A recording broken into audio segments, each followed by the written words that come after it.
Intrinsic motivation, what is it and how do you get more of it? That's what I'm covering in this video. I'm Dr. Craig Engstrom and welcome to Crafting Communication Competence. If this is your first time, consider subscribing to the channel so that you can get more tips and tricks on improving the efficiency and effectiveness of your workflow, primarily through a communication lens. In this video, I'm going to be talking about an article that just came out in Entrepreneur magazine. And the reason I'm covering it is because it is written by one of my former students. So I thought that I would share with you his article. Now, I actually give a subscription to Inc. magazine or Entrepreneur magazine to a variety of students, typically my top performers. Inc. magazine runs especially a lot of deals around the holidays, so if I have a student that I know that will benefit from it, I will give it to them. Now, this happens to be from a student that I actually gave one of the first subscriptions to, and it's really exciting to see that something that I gave him long ago has inspired him along his journey, and now he's finally publishing something in this magazine himself. So I'm going to turn to the screen and just do a walk and talk through his article, and hopefully you'll get a few ideas about how to improve your motivation. Let's go ahead and get started. Okay, so as you can see here, the title of the article is How to Use Intrinsic Motivation as a Powerful Tool for Success, and it is written by Jeffries, and you can see his contact information here. I will put a link to his LinkedIn in the description. So in order to more efficiently talk about this, let's go ahead and switch to the Microsoft Chrome Edge browser reader. So that's just right up here. I'll actually be doing another video on that in just a bit. So if you're interested again in tips and tricks to improve your communication workflow, this is the channel to do it. So again, the title, How to Use Intrinsic Motivation as a Powerful Tool for Success. When you dial down, DJ starts off the article is what is intrinsic motivation, which is a great way to start an article. Framing something in terms of a question is a great way to draw in an audience. In fact, we coach and teach our students at Southern Illinois University Carbondale, where he got his degree on this tactic, and as you can see, he is using it in this article. So he asks, what is intrinsic motivation? Well, if you don't know what it is, he gives a very quick definition of it, a basic definition, and essentially it is an internal motivation, or that inside of you, so that's why we use the word intrinsic. And he gives a really good example here that says if someone were to become a healthcare lawyer because of a desire to help others, they would be considered intrinsically motivated. In contrast to somebody extrinsically motivated, that is someone who might become a lawyer because they think they'll make a lot of money.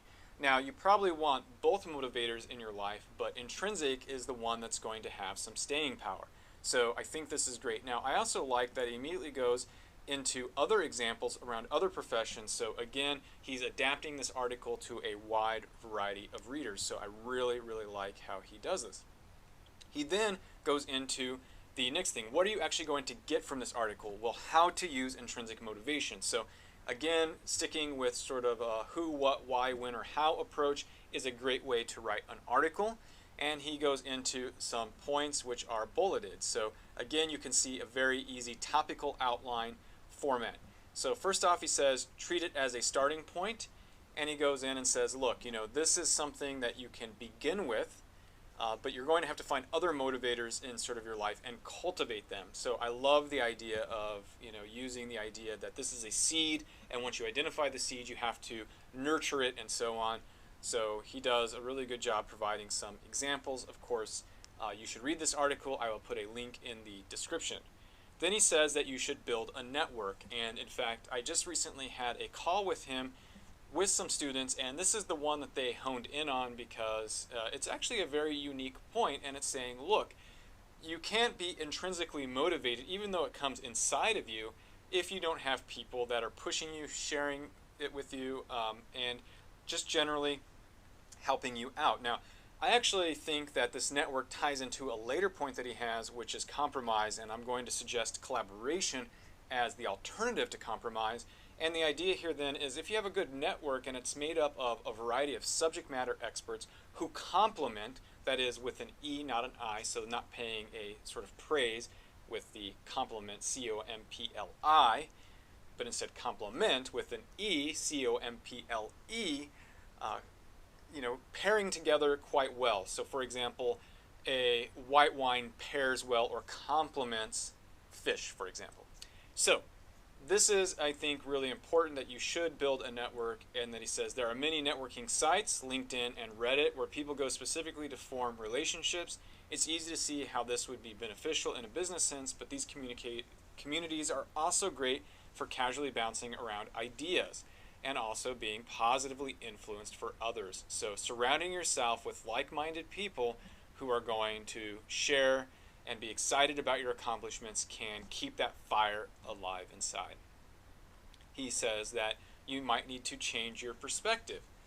And I like this example that he provides here where he says that if there's a person that is interested in being in entertainment but is waiting tables, she may feel like her job is a far cry from being on stage entertaining a large audience, but this is an illusion that can easily be broken. If the intrinsic motivation that compels her to a career in comedy is bringing joy to others through laughter, then her line of work is surprisingly benefiting.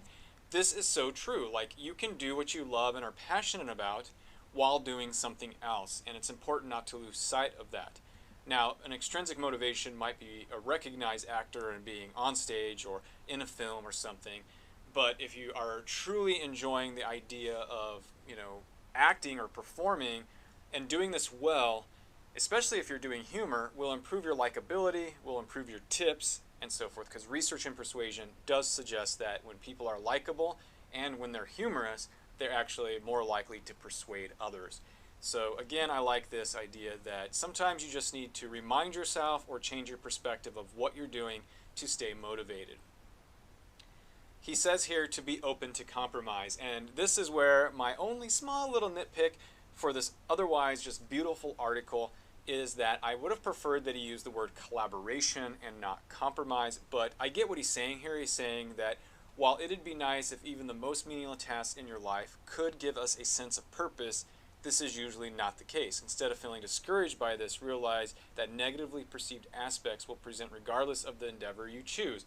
So, in essence, you have to be willing to accept what is good with what is bad and sort of compromise and just go with the bad if the overall thing that you're doing is rewarding to you intrinsically. Now, I actually think here you could still use the word collaboration. Of course, collaboration comes with the idea that you're working in tandem with other people, like-minded people, other subject matter experts, and producing something better. That's why it goes back to the networking up here. But I also want to suggest that you could use it in the same sense here, that where you are not looking at the things that are negative in a negative sense, you're not compromising on them, you're finding how the negative things could actually be put in service of the positive things. That's what collaboration would do. I guess in some ways it's having a yes and attitude versus a yes but attitude. Yes, these are bad, but they're helping you. That's what I think compromise gets at.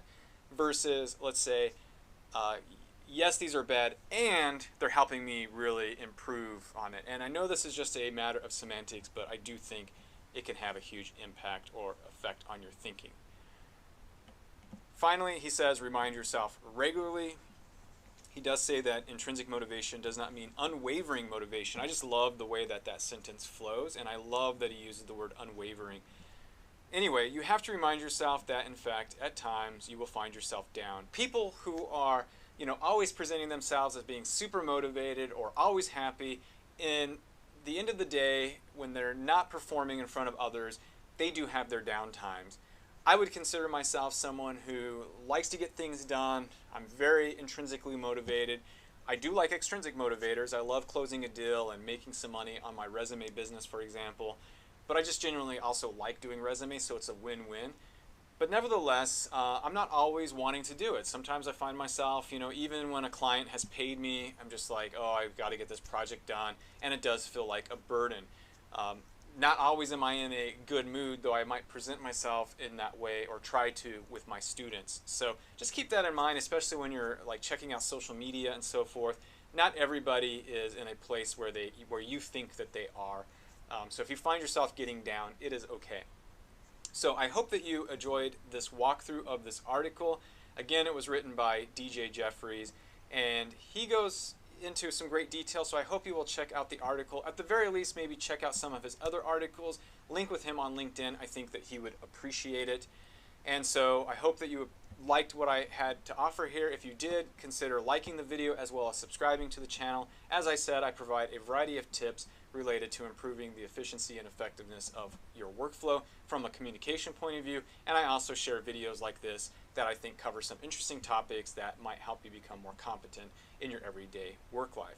So if you happen to have any thoughts or comments that you would like to share, go ahead and also put those in the comments. Look forward to having some form of dialogue. Regardless of where you find yourself, if you find yourself sort of like having trouble staying motivated, just remember to always trust the process.